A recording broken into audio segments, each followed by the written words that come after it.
buenas, que estamos en otro vídeo para explicar en esta ocasión del tema 5, sabéis, nuestro tema 5, en la parte que corresponde a lengua pura y dura.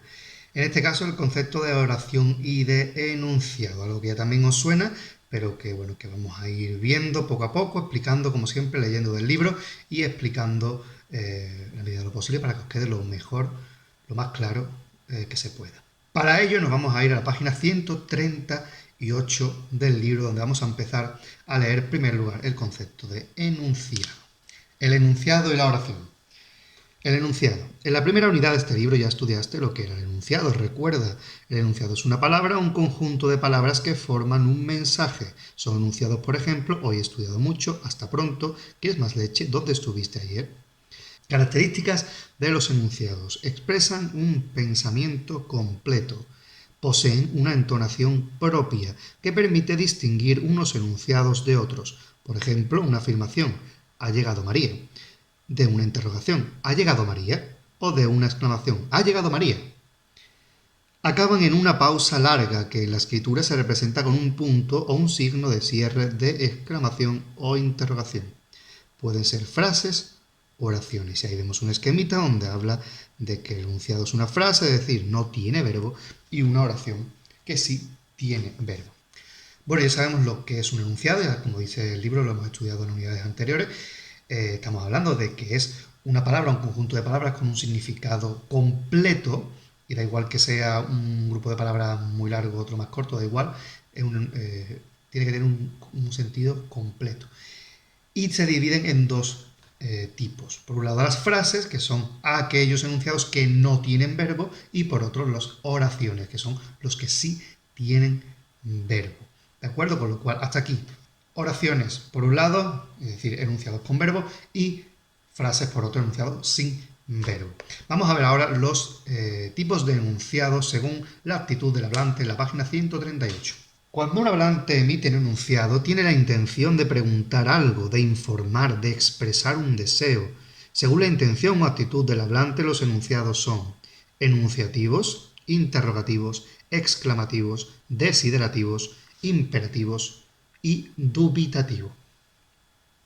Ahí tenemos una explicación de lo que serían cada uno de ellos en esta tabla y con ejemplos. Enunciativos se usan para dar información y pueden ser afirmativos o negativos, como por ejemplo, ya he comprado el billete o no viene tu padre. En este caso el primer ejemplo sería un enunciativo afirmativo y no viene tu padre sería un enunciativo negativo. Interrogativos se utilizan normalmente para hacer preguntas. En la escritura se colocan entre los signos de interrogación. ¿Qué hora es? ¿Cuántos hermanos tienes? Exclamativos se usan para expresar sorpresa, miedo, alegría. En la escritura se colocan entre los signos de exclamación. Vaya, qué miedo. Bueno, hay que recordar aquí, quiero hacer un inciso recordando, en castellano, en español, tenemos dos signos de exclamación y de interrogación, el de apertura y el de cierre, que estamos acostumbrados quizá por la manera tan rápida que escribimos o por influencia de otras lenguas a poner solamente el de cierre. No, tiene uno al principio y otro al final, que no se lo olvida a nadie, ¿vale? Que eso son cosas importantes. En fin, continuamos. Desiderativos, con ellos se expresa un deseo. Ojalá lleguen pronto. Imperativos, se usan para dar órdenes o consejos. Vete ya, coge ese autobús a las 7. Dubitativos, se utilizan para expresar duda o indecisión. Quizás no fuera ella. Pues bien, estos son los tipos de enunciados según la actitud del hablante, si expresamos solamente una afirmación, si expresamos solamente un deseo, si expresamos una duda, si expresamos una interrogación, una pregunta o una exclamación. Pues bien, visto esto, que ya eran cosas que sabíais ya, vamos a pasar a la página 140 y ahí vamos a ver, en este caso, si ya hemos visto qué es un enunciado, vamos a ver ahora la oración, que ya sabemos que es el tipo de enunciado que tiene verbo. La oración. La oración es un tipo de enunciado formado normalmente por un sujeto y un predicado. Por ejemplo, el autobús de mi barrio, sujeto, llegó muy tarde, predicado. Todos los compañeros, sujeto, irán a su fiesta de cumpleaños, predicado. La función del predicado la desempeña un verbo, que puede estar acompañado por una palabra o grupo de palabras que lo completan. La función de sujeto la desempeña un nombre, un pronombre o un grupo nominal cuyo núcleo concuerda con el verbo del predicado.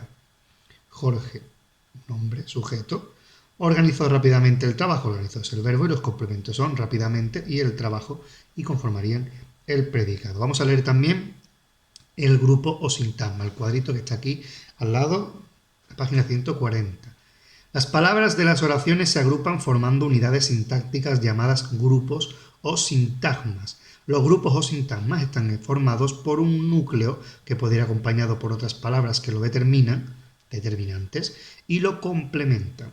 Según la categoría gramatical de su núcleo, el grupo puede ser nominal, la puerta de mi casa, adjetival, lleno de orgullo, verbal, teníamos 4 bolsas, o adverbial, antes del partido.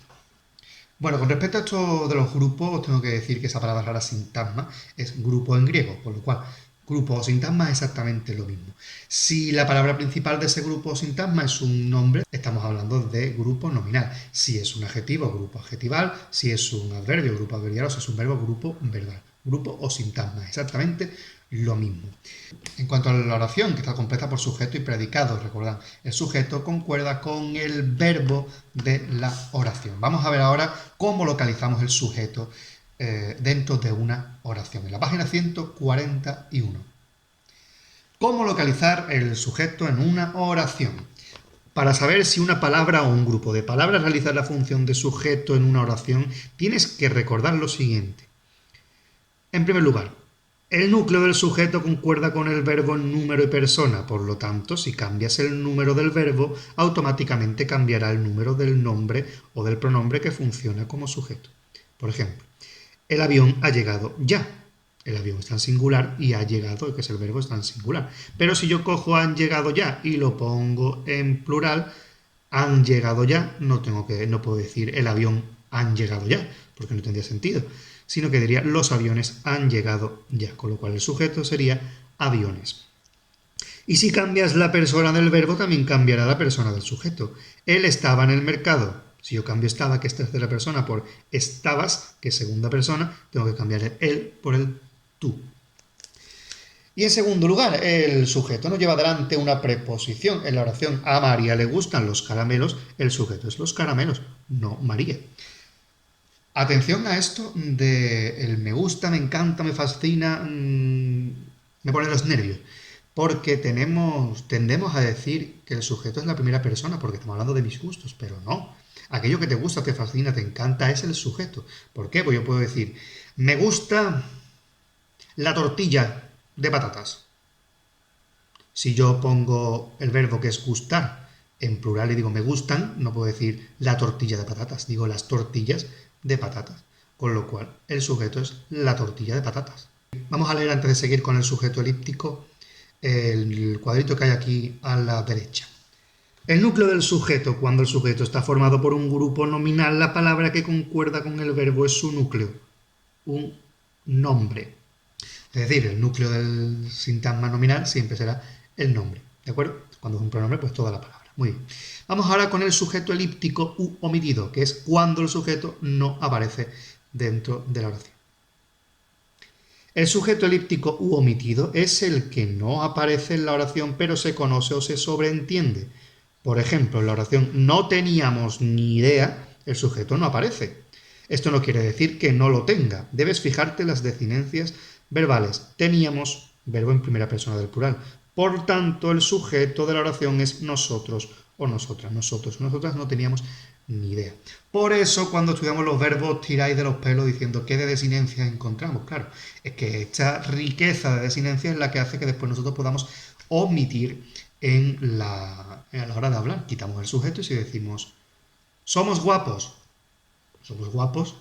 nosotros, no ellos ni vosotros, sino nosotros, porque ya el sujeto está implícito dentro del verbo. Así que ese es el sujeto omitido, el que se sobreentiende, no aparece, pero se sobreentiende. Omitido o elíptico es exactamente lo mismo. A gusto de los colores, cada uno que diga el nombre como quiera.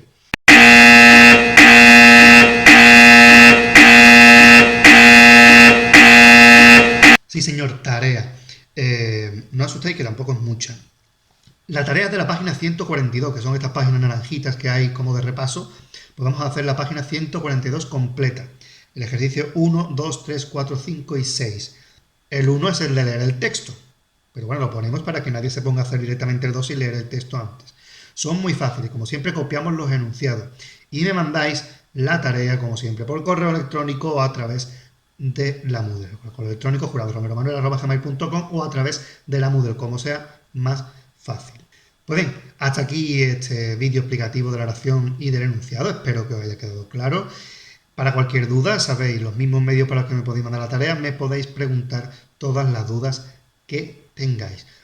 Como va a ser difícil que nos veamos en clase según las circunstancias en las que estamos, pues nos veremos en el siguiente vídeo. Así que hasta la próxima.